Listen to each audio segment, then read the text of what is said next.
அனைவருக்கும் வணக்கம். இன்றைக்கு நாங்கள் இந்த ஊடக சந்திப்பை மேற்கொள்வதற்கு காரணம் என்னென்றால், வவுனியா மாநகர சபை ஆட்சி அமைக்கப்பட்டு கடந்த 3-4 மாதங்களாக நடைபெற்றது. இந்த ஆட்சி காலத்தில் ஆட்சியில் இருந்தவர்களால் செய்யப்பட்ட பல ஊழல்கள், மோசடிகள் நடைபெறுவதாக எங்களுக்கும் சந்தேகம் இருந்தது. பொதுமக்களால் பல முறைப்பாடுகள் எங்களுக்கு செய்யப்பட்டிருந்தது. ஆனால் நாங்கள் அதில் ஒரு தீர்மானம் எடுத்துக்கொள்ளாமலுக்கு அதை முறையான ஒரு விசாரணை செய்து அதன் மூலம் நாங்கள் இதை மக்களை தெளிவுபடுத்த வேண்டும் என்பதற்காக அமைதியாக இருந்தோம். அதன் பிரகாரம் இந்த மோசடிகள் பற்றி, ஊழல்கள் பற்றி கௌரவ வடமாகாண ஆளுநர் அவர்களுக்கு நாங்கள் முறைப்பாடு செய்திருந்தோம். பல முறைப்பாடுகள் செய்திருந்தோம். நமது முறைப்பாடு அடிப்படையாக கொண்டு ஆளுநரால் ஒரு விசாரணை குழு 1 இல்லை 2-3 குழுக்கள் நியமிக்கப்பட்டிருந்தது. அதில் அரசு உயர் அதிகாரிகளை கொண்ட மிகவும் திறமை வாய்ந்த அதிகாரிகள் தான் இந்த விசாரணை மேற்கொள்ளப்பட்டு அதுக்குரிய அறிக்கைகள் வழங்கப்பட்டுள்ளது. இந்த அறிக்கைகளை பிரகாரம் தான் நாங்கள் இன்றைக்கு கதைக்கிறோம். நாங்கள் ஊகத்திலேயோ அல்லது எங்களை பொதுமக்கள் சும்மா சொல்லியிருப்பார்கள் இந்த முறைப்பாடுகள் அடிப்படையாக கொண்டு கதைக்கிறது. அந்த அடிப்படையில் நாங்கள் இதை சொல்லாமல் கட்டாயம் நாங்கள் மக்களை தெளிவுபடுத்த வேண்டிய காரணம் இருக்கு என்னென்னா, நாங்களும் அந்த மாநகர உறுப்பினராக இருக்கின்றோம். அந்த அடிப்படையிலே ஒரு நாள் செய்யப்பட்ட இந்த மோசடிகள் நாளைக்கு வெளிச்சத்துக்கு வரும்போது நாங்கள் உறுதியாக இருந்தோம் என்ற ஒரு கெட்ட பேர் அவப்பேரங்களுக்கு ஏற்படும். அதை விட இந்த வவுனியா மாநகரம் என்பது எங்களுடைய எங்களுடைய இந்த மாநகரத்தை நாங்கள் யாரால் சூறையாடாமல் அதை கொள்ளையடிக்காமல் காப்பாற்ற வேண்டியது கடமை என்ற வகையில் நாங்கள் இந்த நடவடிக்கையில் ஈடுபட்டு கொண்டிருக்கின்றோம். இந்த ஊழல்கள் தொடர்பாக எங்களது முறைப்பாட்டை அடிப்படையாக கொண்டு செய்யப்பட்ட விசாரணைகளில் மிக முக்கியமான ஒன்றாக காணப்படுறது இந்த திருநாவுக்குளம் வட்டாரத்தில் பிரதான வடிகால் தூர்வாரப்பட்டது. அந்த தூர்வாரப்பட்ட வடிகால் எந்தவித சபை தீர்மானம் எதுவும் எடுக்கவில்லை. உண்மையாகவே ஒரு சபை இயங்குகிற காலப்பகுதியில் ஒரு செயற்பாடு செய்யறாரு என்றால் அதுக்கு சபையின் தீர்மானம் மிக முக்கியமானதாக இருக்குது. ஆனால் அங்கே எங்களால் எடுக்கப்பட்ட தீர்மானம் என்னென்றால், இந்த மாதிரி காலத்துக்கு வவுனியா மாநகரில் உட்பட்ட 10 வட்டாரங்கள் வாய்க்கால்களை தூர்வாரி மழை வெள்ளம் வராமல் மக்களை பாதுகாக்கிறார்கள் என்று சொல்லி 2.5 மில்லியன் 25 லட்சம் ரூபாய் நிதி ஒதுக்கப்பட்டு 10 வட்டாரங்களுக்கு என்று தான் நாங்கள் இந்த தீர்மானம் மேற்கொண்டிருந்தோம். ஆனால் அந்த சந்தர்ப்பத்தில் முதல்வராக செயல்பட்டு கொண்டிருந்த அந்த பகுதி உறுப்பினர் என்ன செய்கிறார்கள், எந்த அறிவித்தாலோ இந்த சபை தீர்மானமோ யாருடைய ஆலோசனையும் இல்லாமல் தனது சுய விருப்பத்தின் பேரில் அந்த திருநாவுக்குளம் வாய்க்காலில் தூர்வாரத்துக்கு உரிய நடவடிக்கைகள் மேற்கொண்டு வேலை ஆரம்பித்த பிறகுதான் அதில் தெரிவிக்கக்கூடிய வேலைத்திட்டம் நடைபெறுகிறது. ஆனாலும் நாங்கள் யாரும் அதுக்கு எதிர்ப்பு தெரிவிக்கவும் இல்லை, அதுக்கு முறைப்படவும் இல்லை. என்றால் திருநாவுக்குளம் வட்டாரம் திருநாவுக்குளம் கிராமம் வருடம் மக்கள் வெள்ளத்தால் பாதிக்கப்படுறதும் வெள்ளத்தில் அவதிப்படுறதும் கஷ்டப்படுறதுங்களுக்கு தெரியும்.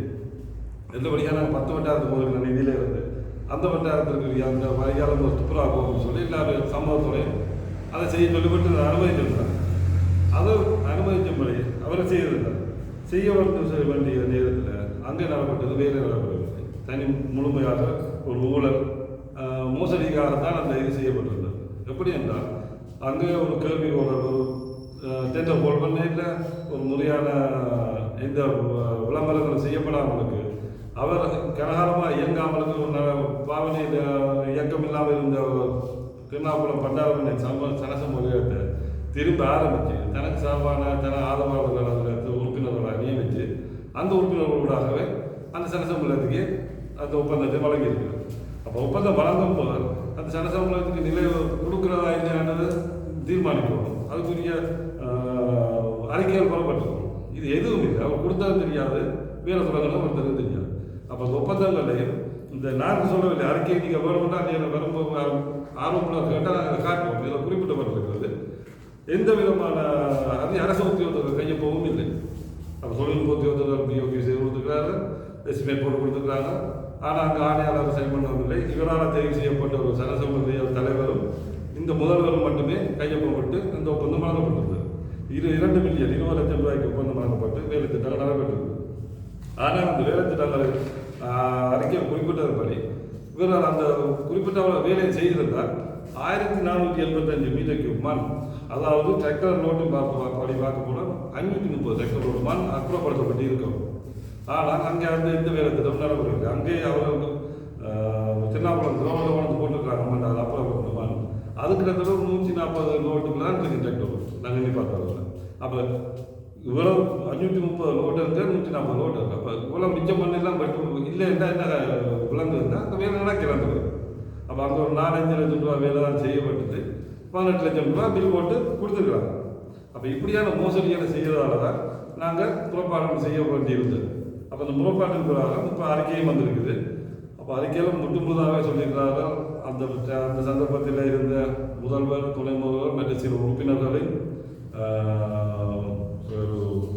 இதான தங்களுடைய சர்வதிகார செயற்பாட்டால் தான் இந்த வேலை திட்டங்கள் நடைபெற்றிருக்கிறது, அதுக்குரிய விசாரணையை நடத்த வேண்டும் என்று சொல்லியிருக்கிறோம். எனவே நீங்கள் மக்கள் நீங்கள் உணர்ந்தவர்களும் நாங்கள் வரிப்பு சோழ வரியும் நாங்கள் குறைக்க சொல்லி எவ்வளோ சண்டை வச்சுருக்காங்க, 5 வீதமாகி 8 வீதமாகி, ஆனால் குறைக்கலான்னு சொல்லி அவர்கள் 10 வீதமாகி 8 வீதமாகி வச்சிருக்கிறார்கள். அப்போ ஏன் இவர்கள் குறைக்க விரும்பவில்லை என்று பார்க்க போனால், இவர் மோசடிக்கு பெரும்பாலும் நிதி வந்தால் தான் மோசடி செய்யலாம் என்ற ஒரு நோக்கத்துக்காக தான் இவர்களை குறைக்காமல் மக்களை வருத்தி மக்களிடம் சோழ வரியை வசூல் செய்து அதை இவரும் மோசடி செய்வதாக எங்களால் உணர முடிகிறது. எனவே தொடர்ந்து இதுபோல வவுனியா மாநகரத்தில் முதல் மாநகர சபை சிறப்பாக செய்ய வேண்டிய மாநகர சபை எப்படி ஊழலாக மோசடியாக இந்த ஆட்சிக்கு 3-4 மாதத்துக்குள்ளே எவ்வளவு மோசடிகள் இருந்தாலும் இவங்க தொடர்ந்து 4 வருஷம் ஆட்சியில் இருந்தால் என்ன நடக்கும் நீங்கள் உணர்ந்து கொள்ள வேண்டும். அத்தோடு எதிர்காலத்தில் இவர்கள் ஆட்சி செய்வதா, இவர்களை தெரிவு செய்வதா என்பது மக்கள் தான் முடிவு செய்ய வேண்டும். அது மட்டும் இல்லாமல் இந்த இவ்வளவு மோசடி இவ்வளவு செய்திருப்பார்கள் என்றும் எங்களுக்கும் பொதுமக்களுக்கும் தெரிந்திருக்கிற வேளையில் அவர் கட்சி தலைவர்களுக்கு தெரியாமல் இருக்காது. அப்படி இருந்தும் கட்சி தலைவர்கள் என்ன செய்கிறார்கள், அவர்களை காப்பாற்றுவதற்கு தான் முயற்சி செய்கிறார்கள். அவர்களை திருப்பி மாற்றி கொண்டு வரக்காக நீதிமன்றத்தில் நாடி அங்கே பல வாதாட்டங்களை செய்திருந்தார்கள். அதுபோதாது என்று சுப்ரீம் கோர்ட்டில் வழக்கு தாக்கல் செய்திருக்கிறார்கள். அப்போ இவர்களுக்கு அந்த கட்சி தலைவர்களுக்கு இவ்வாறான ஊழல்காரர்கள் மோசடிக்காரர்கள் தான் அவர்கள் கட்சிக்கு தேவை போல இருக்கிறது. எதிர்காலத்தில் நீங்கள் தான் அதை உணர வேண்டும். இது வவுனியா எங்கள் நகரத்தை நாங்கள் பாதுகாக்க வேண்டும். எனவே இது நாங்கள் வேண்டும் என்று பொய்யான குற்றச்சாட்டில்லை, ஆதாரபூர்வமாக அறிக்கையில் வைத்து நாங்கள் கூறுகிறோம். எனவே நீங்கள் அனைவரும் ஒன்றிணைந்து அணிதிரண்டு இந்த வவுனியா மாநகரத்தையும் வவுனியா மக்களையும் காப்பாற்றி இந்த பழக்க நிதி கொள்ளைகளையும்